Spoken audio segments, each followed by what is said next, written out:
Buenos días, alumnos del tercer grado de nivel secundaria de la institución educativa privada Santa Elena.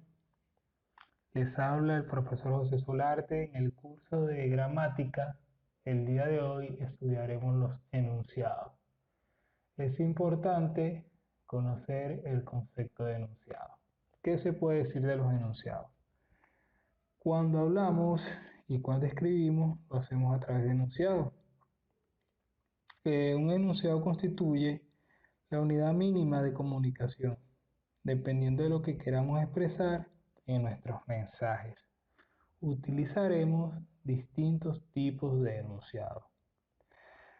En un estricto más formal, podemos decir que se llama enunciados a la unidad mínima capaz de constituir un mensaje verbal, las palabras, los grupos de palabras y las oraciones pueden constituir enunciados si se dan las condiciones apropiadas.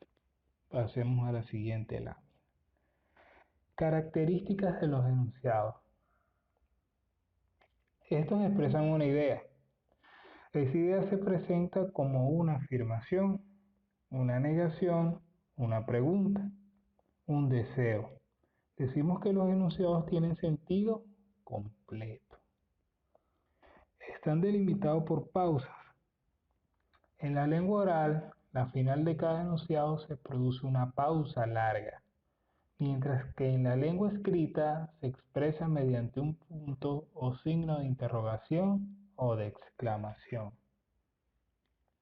Estos tienen una característica en su entonación. Todo enunciado se pronuncia con una melodía o entonación independiente de la entonación de otros enunciados. Esa melodía nos permite saber cuando una persona afirma algo, formula una pregunta o realiza una exclamación. Pasemos a la siguiente lámina. Vamos a conocer las clases de enunciados. Tenemos dos tipos de clases de enunciados. Enunciados oracionales, relacionados directamente con las oraciones, y los enunciados no oracionales. ¿Cuáles son estos enunciados oracionales? Son enunciados que se caracterizan por establecer la relación sujeto-predicado y tener generalmente un verbo conjugado. Aquí les coloqué un ejemplo en la lámina.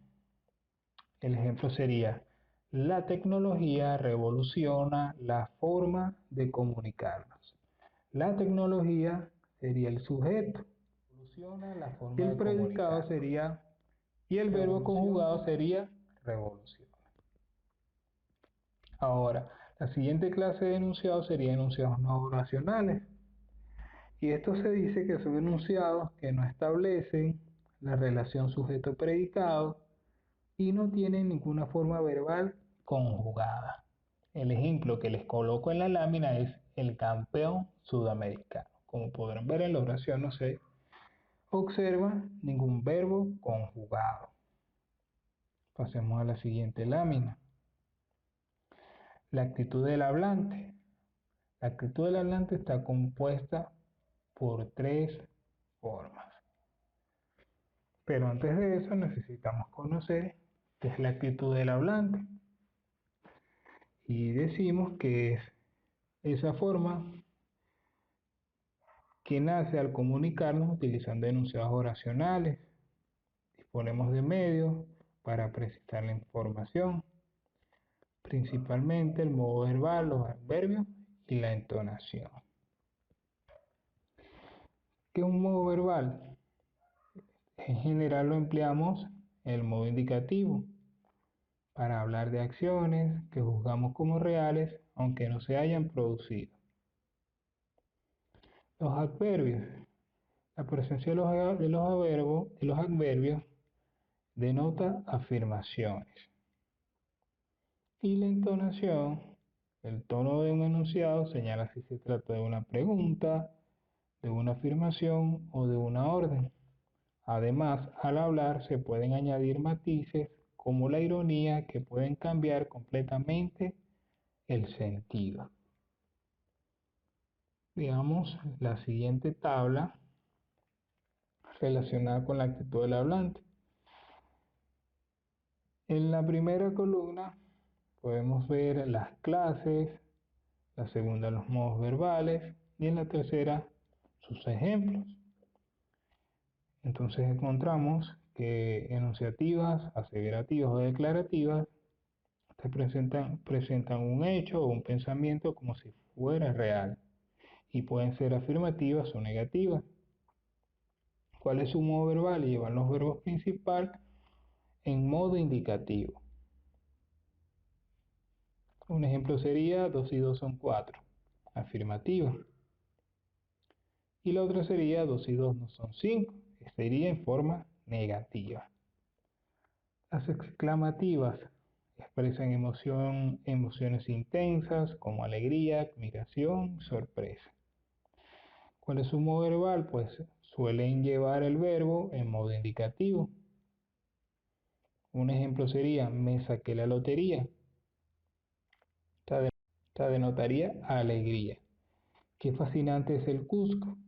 Pues sería admiración. La clase es interrogativa. Formulan preguntas directas o indirectas.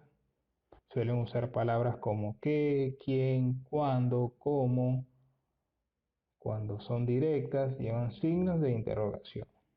Su modo verbal suelen llevar el verbo en modo indicativo. Ejemplo sería, ¿has encontrado tu lapicero? O no sé quién inventó las vacunas. Sería en forma indirecta. Y la forma directa sería, ¿quién inventó las vacunas? Exhortativas. Expresan órdenes o prohibiciones, ruegos, consejos. Sus modos verbales pueden llevar el verbo en modo imperativo, abre, o en modo subjetivo, abra. Ejemplo sería, ven ahora, una orden. Perdona nuestras ofensas, ruego. Otra clase sería las dubitativas. Expresan duda, suelen llevar un adverbio de duda. Su modo verbal, el verbo principal, puede estar en modo subjuntivo, tenga, o en modo indicativo, tiene. Un ejemplo sería, quizás salga el sol mañana. Otra clase sería las desiderativas. Expresan un deseo. Sus modos verbales llevan el verbo en un modo subjuntivo y a veces se pronuncian en forma exclamativa. El ejemplo sería, ojalá salga el sol mañana. Y por último, encontramos la clase de posibilidad. Expresa su posición o probabilidad. Su modo verbal sería, llevan el verbo en un modo indicativo, tiempo futuro o condicional. Y el ejemplo sería, puede que salga el sol mañana. Viajaría si pudiera. Esto ha sido todo, la clase del día de hoy. Espero haya sido de su agrado. Los dejo hasta en la próxima clase.